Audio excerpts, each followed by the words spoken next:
profissionais. bom dia. Hoje é a nossa reunião da Dr. Staff, está aqui eu e a doutora Ania Cordeiro, para falar sobre algumas coisas, alguns tópicos comuns nos nossos consultórios e que nós gostaríamos muito de resolver. Então, tudo bem com você, Ania? Oi, Ana, tudo e você? Tudo ótimo. Nesse feriadinho, vamos aí falar sobre o consultório e dividir alguns desafios e procurar alternativas para melhorar o funcionamento do consultório e, com isso, melhorar a nossa vida, né? Porque a gente trabalha tanto, não tem sentido a gente não ter uma vida boa trabalhando tanto, né? E a gente passa mais tempo no consultório do que em casa, né? É verdade. Bom, nosso, assim, eu acho que o maior desafio no momento, lógico, a pandemia traz tanto problema, tanta insegurança para a gente, umas alterações no movimento dos consultórios, né? No público que frequenta o consultório nessa época, as pessoas estão tão angustiadas, mas a gente tem sorte de ainda ter bastante trabalho, né, nesse momento, né?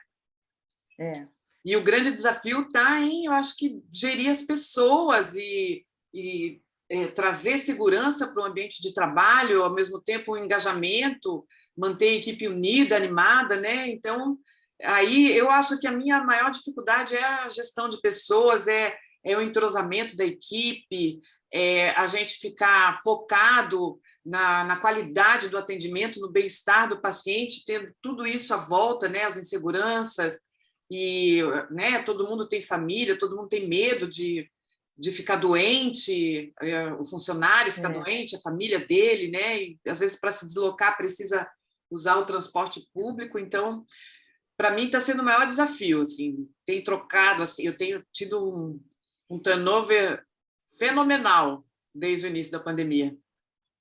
O que eu tive de experiência, assim, Ana, que eu achei que foi bem positiva, foi que a gente acabou admitindo 2 pessoas que trabalhavam em hotéis. Então, isso me chamou a atenção para como a gente poderia, eventualmente, mostrar para essas pessoas, e elas estão se dando super bem lá na clínica, para essas pessoas que, eventualmente, perderam o emprego ou desejam mudar de setor, que elas, com a bagagem de atender pessoas, de lidar com pessoas, como com um treinamento, elas conseguiriam trazer isso para uma clínica, para um hospital, para um consultório médico. Eu achei que foi muito positiva, porque muitas pessoas que sempre trabalharam em clínicas, assim, elas nunca tiveram um treinamento, né, Ana? Como que a gente sempre fez?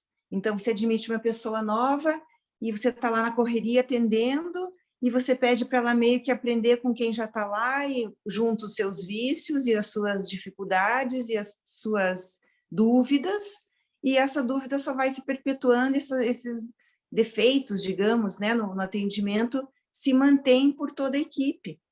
Então, eu acho que é um erro que eu cometi a minha vida inteira, assim, sabe? Então, a fulana nova chegou, tá bom, então vai aprendendo aí com quem está aí, e a coisa... Aí passa um tempo, enguiça de novo, aí você tem que admitir outra pessoa. E é tão ruim treinar tudo de novo, né, Ana? Muito ruim, além, assim, da pessoa também se sentir desvalorizada, né? Porque, às vezes, ela está sem só o treinamento, ninguém explicou. E, assim, no começo da minha carreira, a gente, assim, nos anos 90, início dos anos 2000, a gente podia se dar o luxo, né?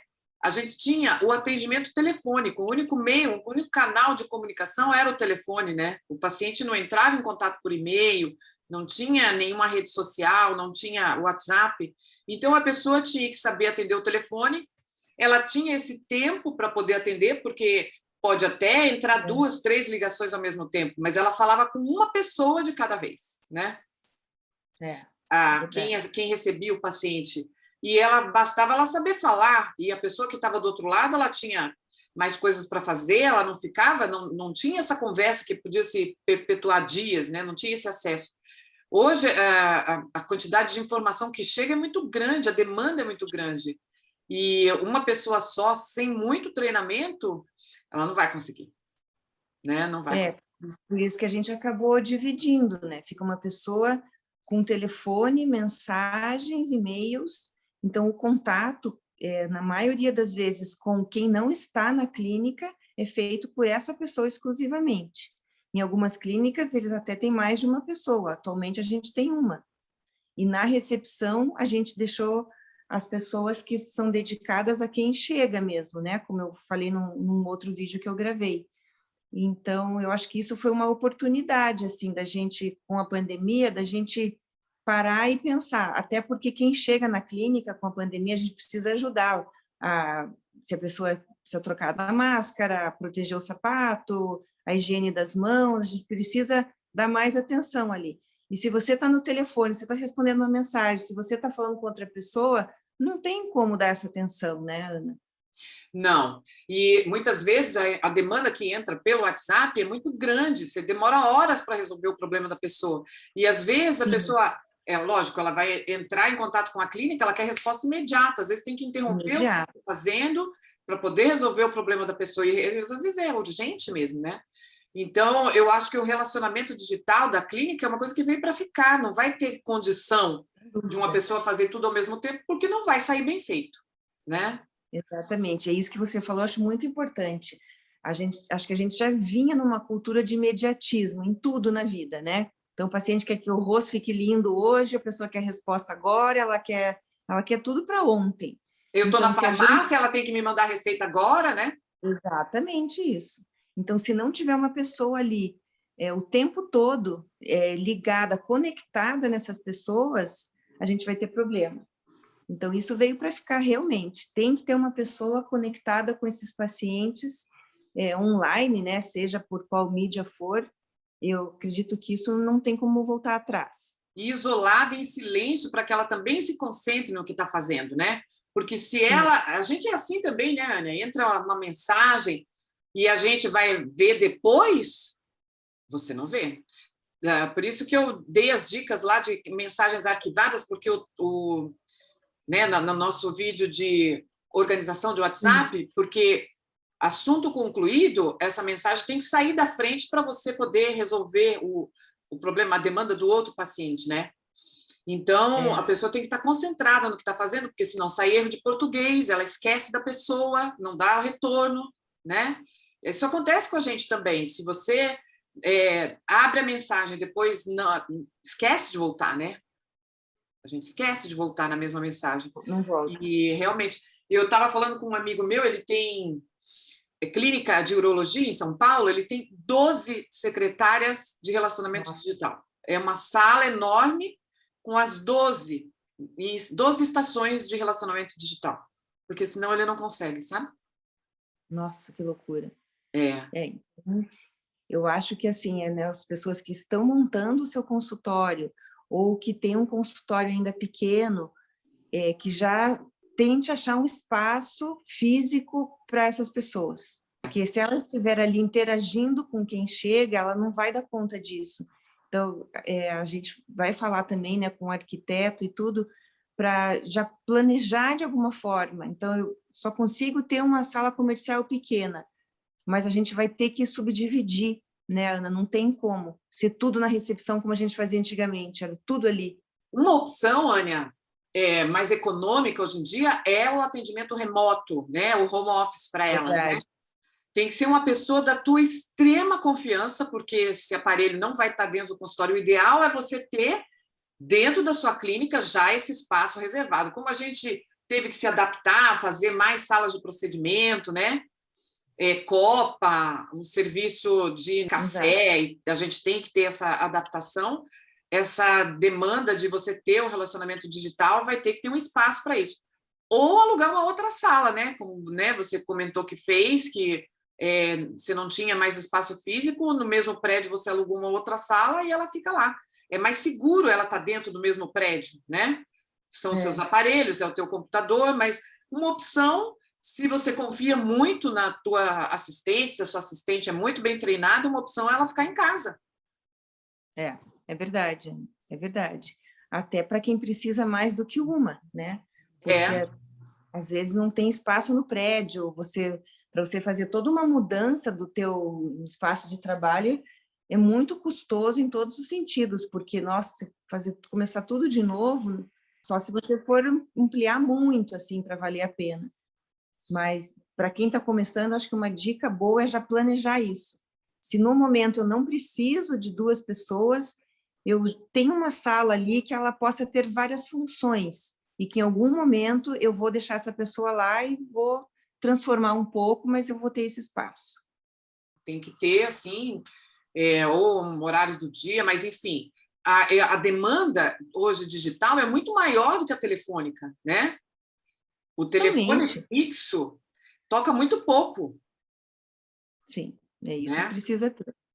Então, isso já é um ponto que não tem como voltar realmente. Não, hoje em dia, para a pessoa pegar e ligar para um telefone fixo, é muito raro, né? E também o paciente receber ligação de um telefone. A maioria das pessoas não atende o telefone. Ela atende, assim, o nosso contato, por exemplo, para retorno de procedimento. Olha, seu procedimento tá para ser renovado, o nosso contato, você liga. Para alguns pacientes, a gente já conhece, né? O estilo Sim, da pessoa, a gente já liga, né? Mas é raro. Tem que ser muito através de raro. mensagem, né? Às vezes a pessoa até já desliga e escreve, né? "Ah, você pode me mandar por escrito? Não consigo falar nesse momento." Isso já tem uns anos que vem acontecendo e agora não tem dúvida. E, Ana, uma outra situação que a gente vê bastante é dos espaços assim para procedimento. Você estudou bastante as normas da vigilância e assim mudou muita coisa recentemente? Não os RDCs, né, que é nisso que se baseia as inspeções sanitárias, assim, o último que rege os consultórios odontológicos e os consultórios de pequenos procedimentos é de 2018. Então, mas a maior parte das normas vem já do RDC de 2011. Então, pouca coisa muda, sabe? As exigências, pouca coisa muda. Os nossos consultórios, quando eu estava na presidência da SBD e na defesa profissional, eu passei esses 6 anos tendo várias e várias reuniões na vigilância sanitária para tentar padronizar as exigências dos consultórios de dermatologia. Elas pediam sempre, olha, siga as orientações de consultório odontológico, porque isso já está mais do que consagrado, eles sempre, todo consultório odontológico tem que ter central de material, e vocês estão começando agora a padronizar, a regularizar tudo, né? Para que todo mundo tenha a documentação necessária e para que realmente a população tenha segurança ao entrar numa clínica e saber que todo o central de material está sobre as normas da vigilância e que ele está seguro, não tem risco de infecção hospitalar, né?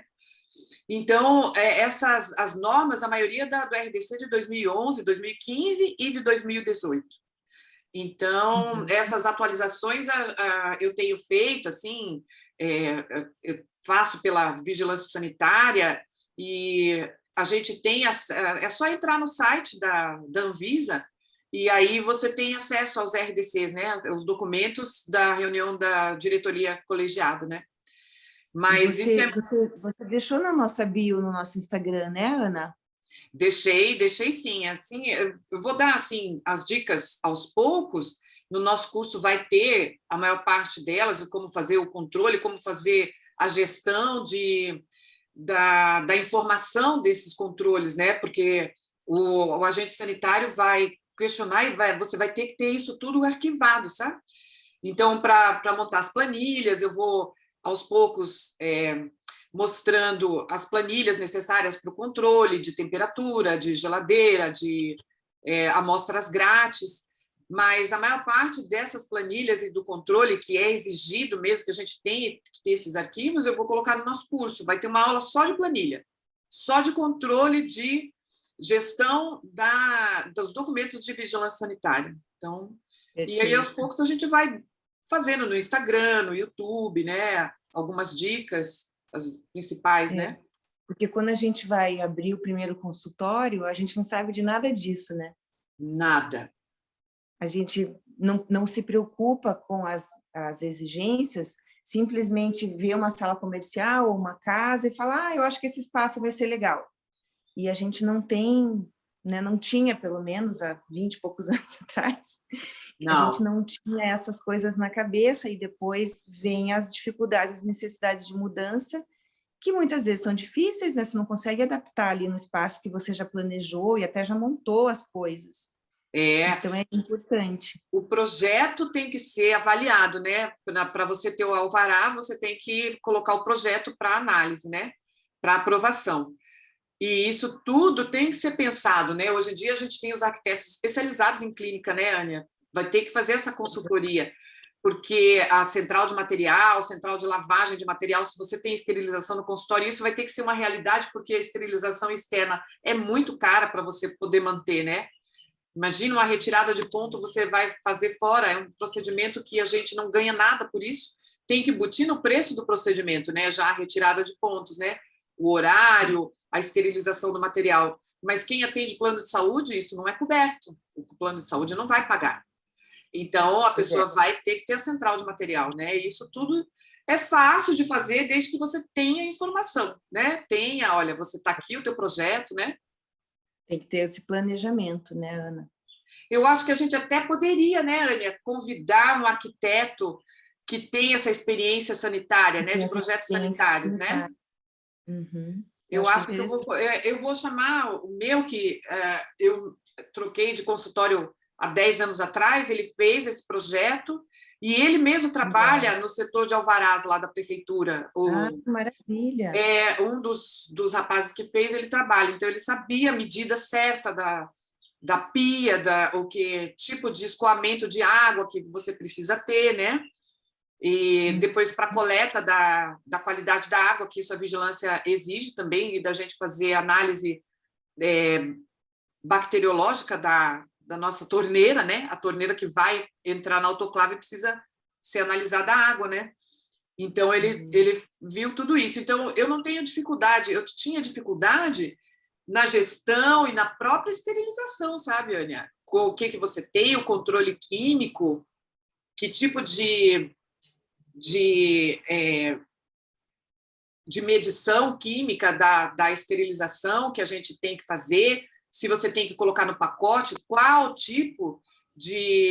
qual classificação dos medidores químicos, dos avaliadores da esterilização, a avaliação biológica, de quanto em quanto tempo você vai fazer, né? Isso a gente tinha dúvida. Eu acho que seria uma coisa que a gente tinha que ter na residência, né? É uma boa ideia, né, Ania? Você fazer um curso para concierge, gerente de consultório, porque ela tem que ter esse material, né? A pessoa está ali para resolver os problemas que você não tem condição mais de resolver. Você não tem condição de parar o que você está fazendo para ir atrás de, sei lá, tem que comprar pomada anestésica. Você não tem esse tempo, né? Estragou o fusível do filtro de linha, né? O nosso consultório acabou ficando, como é muito multi, né? A gente faz muita coisa, a gente precisa de muitos itens. É muito detalhe, é muito detalhe. É a cânula, não sei de que tamanho, para não sei que procedimento, é o fornecedor da seringa, não sei de que jeito, é o conector que acabou. É muita coisa, virou muita coisa, manutenção de máquina. Tem uma periodização de manutenção, né? Tem a exigência da vigilância, quando você vai ter a tua inspeção sanitária, você tem que ter todos os registros de validação dos seus aparelhos, e a concierge, a gerente, ela vai ser responsável por tudo isso, mas ela tem que saber, né? Às vezes ela nunca trabalhou em clínica, né?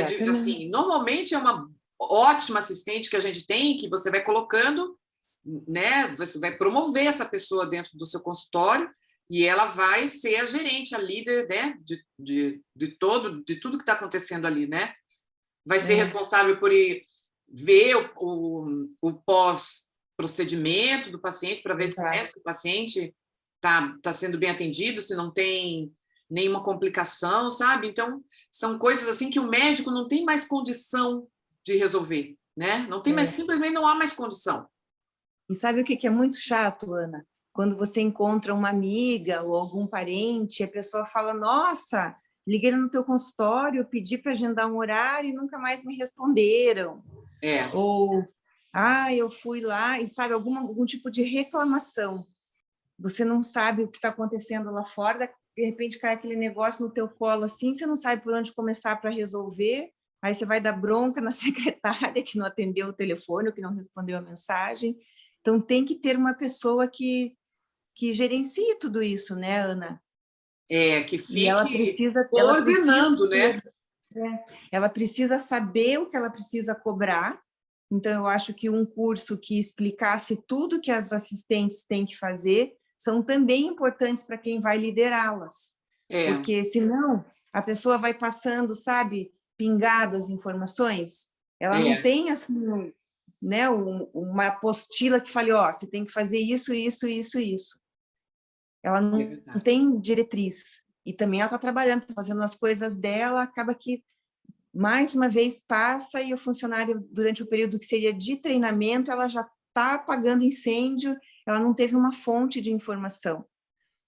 É verdade. Eu acho que seria válido também, antes da contratação, tudo bem, você faz a contratação, o funcionário já está tendo os direitos trabalhistas, mas que a gente pudesse ter esse tempo, pelo menos um mês, de só treinamento. Olha, você nem vai pegar em paciente, você vai entrar na sala, ou você vai, ao assistir os vídeos, você vai fazer a tua avaliação, mas você vai ficar só treinando, porque você não pode começar a atender um paciente do nada sem nunca ter visto o programa que você vai trabalhar, a maneira que você pode responder, né? E em todos os setores, né? A gente pode também ter um curso para o relacionamento digital de clínica, que é muito importante, é muito diferente, né? Exatamente isso, porque tendo assim como num curso, né, que tem os módulos ali. Então, como que você escreve uma mensagem? Como que tá tudo ali? Então, a pessoa tem alguma dúvida, ela sabe aonde correr. E o que às vezes a gente falha, né? A gente não cobra. Então, você imagina, eu sempre cometi esse equívoco. Na minha cabeça, a missão dada era a missão cumprida. Só que não, a gente precisa acompanhar o desenvolvimento disso. Então, você precisa ver, você fala, faça assim. Você acha que foi feito daquele jeito. Mas não, você tem que ver se a pessoa fez, se ela fez do jeito, e se ela não fez do jeito, você tem que ter um tempo de ensinar. Ou você ou alguém. Então, se você tem, assim, da onde partir, né, esse curso, todos esses pontos descritos, você tem de onde cobrar. Não está assim lá no vídeo. Vai lá e vamos olhar de novo. E vamos discutir para a gente chegar aonde a gente precisa. Acho que a gente tem que ser mais assertiva, né?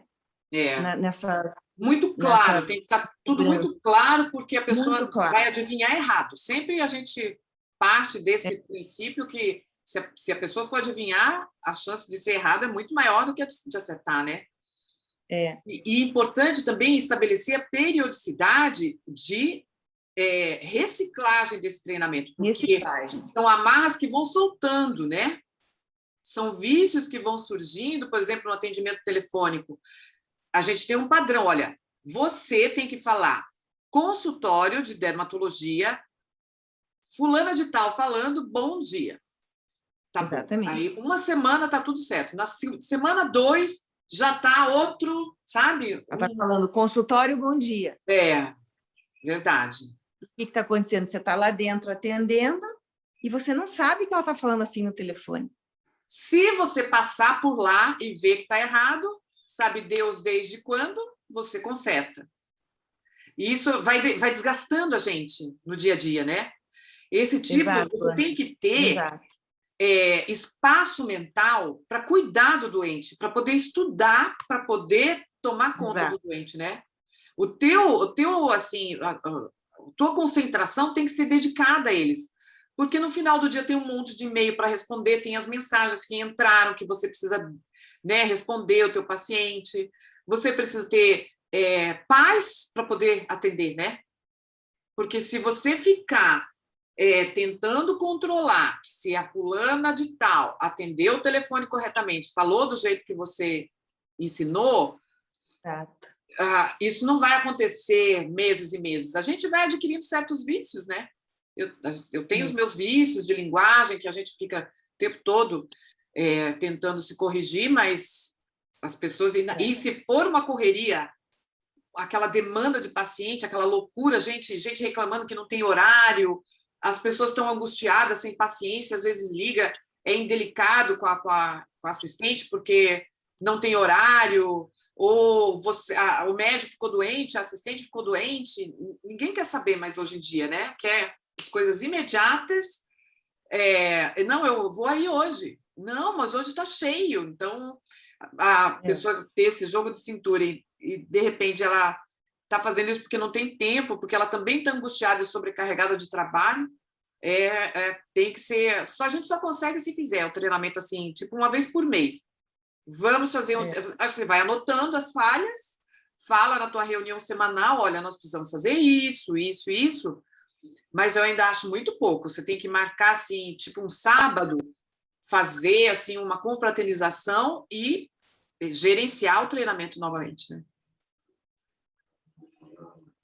Reciclagem é fundamental e detectar as necessidades ou de outra pessoa, uma pessoa a mais, ou de alguma substituição, ou enfim, ou mudança de perfil, porque senão o erro só aumenta, as dificuldades, assim, essas falhas mesmo, né, na comunicação com os pacientes, principalmente, eu acho que elas vão só aumentando, sabe? Então, eu acho que é fundamental isso mesmo, a gente tem que estar mais próximo, isso que você falou, se a gente não tiver paz, não tiver energia,